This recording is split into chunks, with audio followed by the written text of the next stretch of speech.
رسول اللہ صلی اللہ علیہ وسلم نے فرمایا، جو شخص صبح کے وقت یہ پڑھے گا شام تک وہ شیطان سے محفوظ رہے گا۔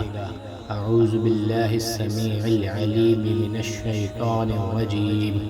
ترجمہ: میں شیطان رجیم سے اللہ تعالیٰ کی پناہ چاہتا ہوں جو سننے والا اور جاننے والا ہے۔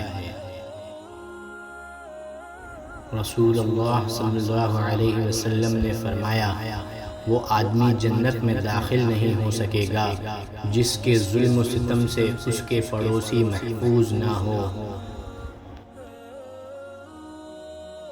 رسول اللہ صلی اللہ علیہ وسلم نے فرمایا، عن قریب ایک زمانہ ایسا آنے والا ہے جس میں آدمی کو یہ بھی پرواہ نہ رہے گی کہ مال حرام ہے یا حلال۔